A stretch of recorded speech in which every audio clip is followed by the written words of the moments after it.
Congregation may be seated.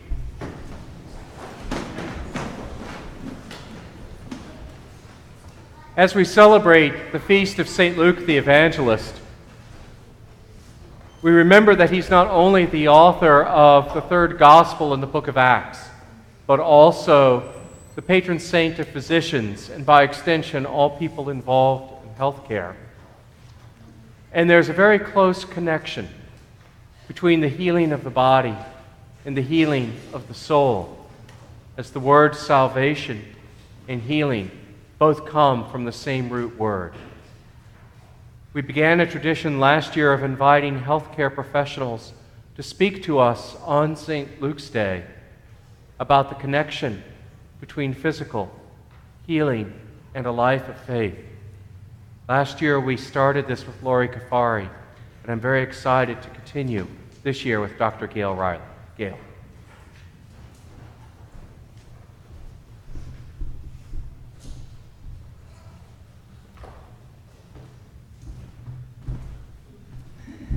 Good morning.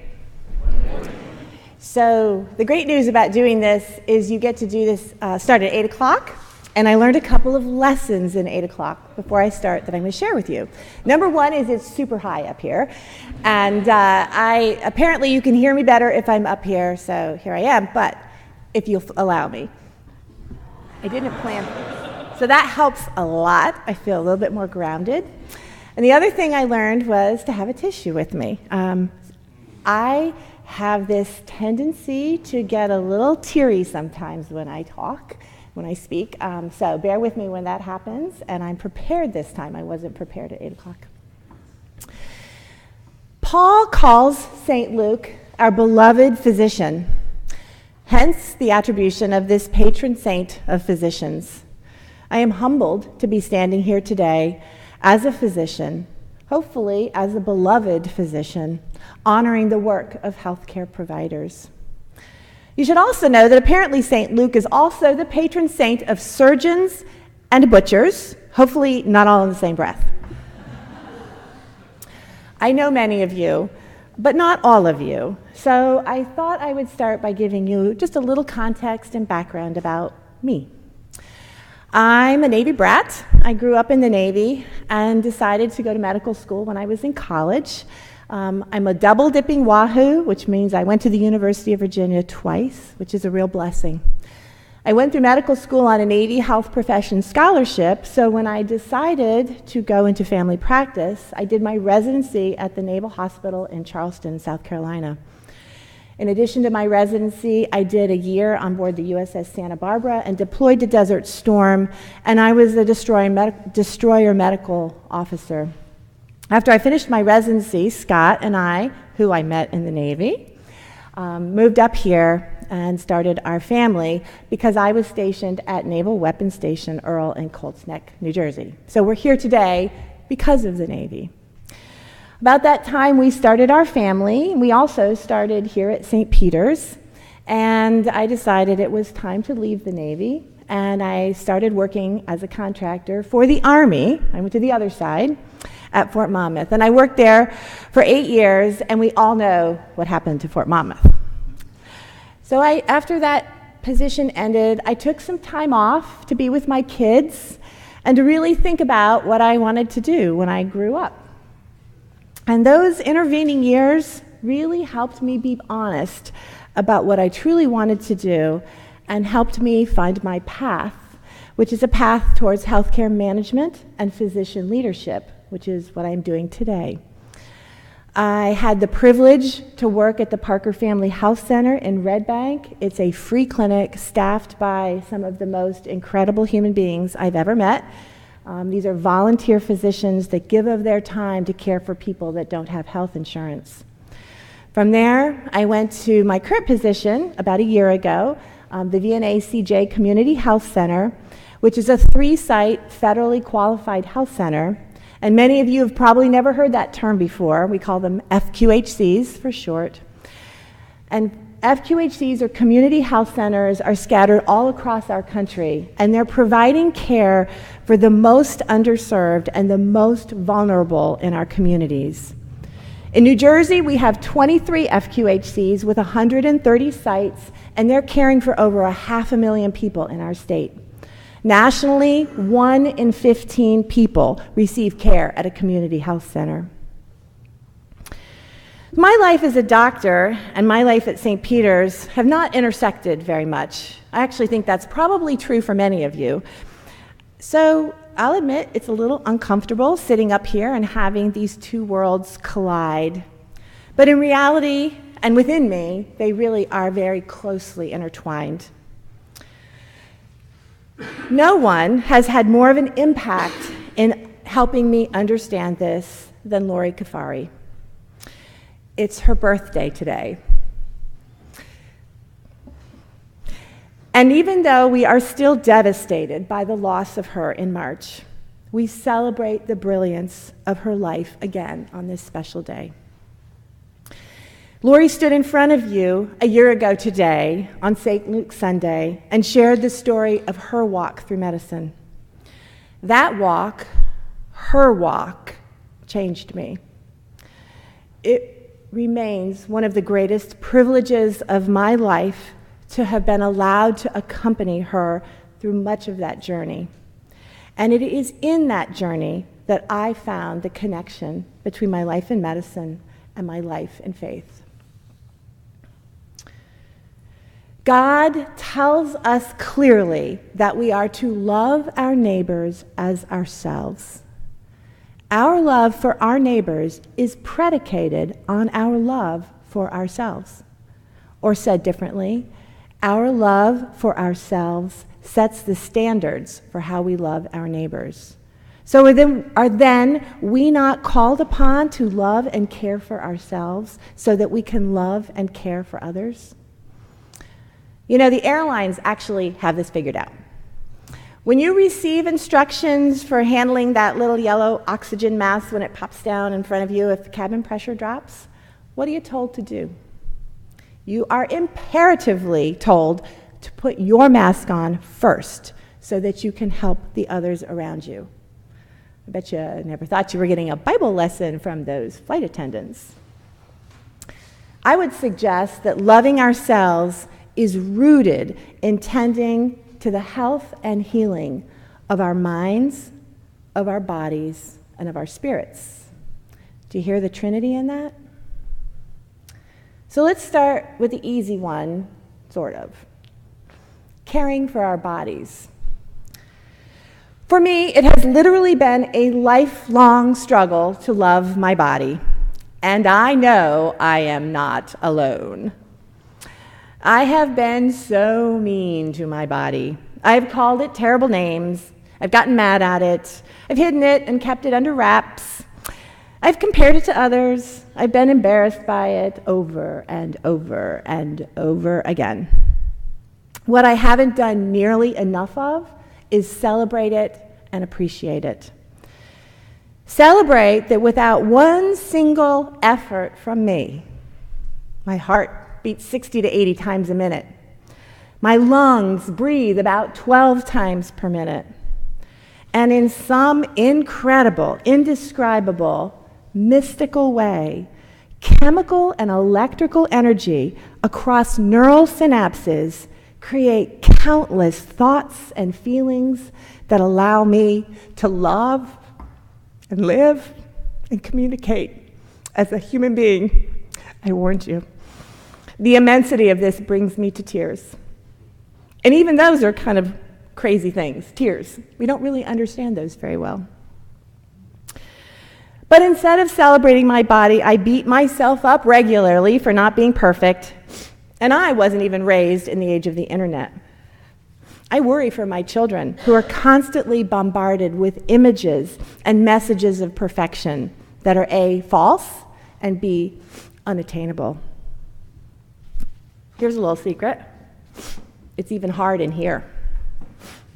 Within these time-honored and sacred walls, where we are safe and loved and truth can prevail, many of us struggle with that need to look like we have it all together, even when things are falling apart around us. I hope that we can find ways, at least in the community here, to set aside that judgment of ourselves, to set aside the fear of not being good enough. Because again, if how we love ourselves sets the standard for how we love others, we hurt not only ourselves, but we have less of ourselves to give to others. And along the way, if we treat our bodies a little better and honor the incredible vessels that they are, that would be loving as well.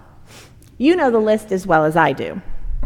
Get some sleep, eat some fruits and veggies, drink a little less alcohol, please give up the cigarettes, get help if you need giving up the drugs, move your body. Oh yeah, and then there's that managing stress thing, which brings me to the next sphere of influence on health, the health of our minds.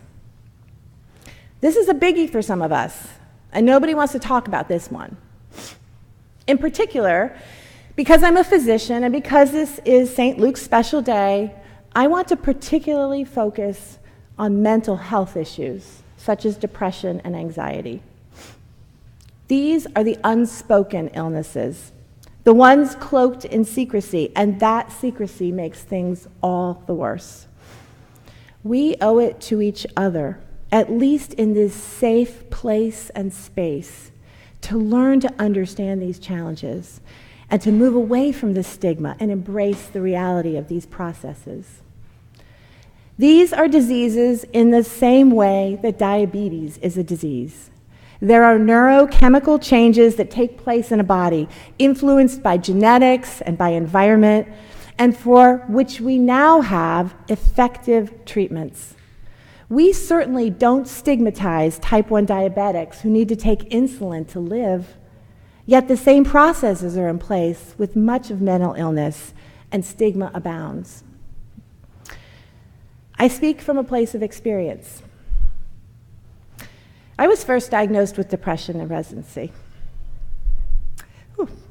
Turns out I had a family history that I didn't know about. So my father and my brother were eventually diagnosed. Fortunately, I was in a residency.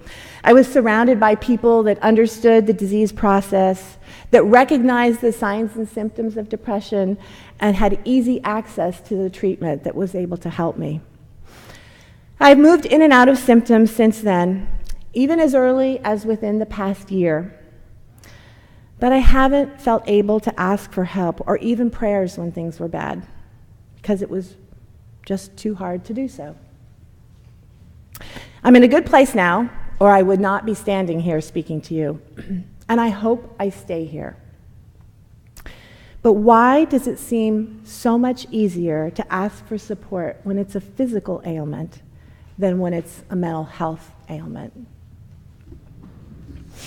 I guess my plea is to please tend to and care for your mind, whether it's finding ways of dealing with stress, or if it's something more, like depression or anxiety or another mental health issue. Please get help.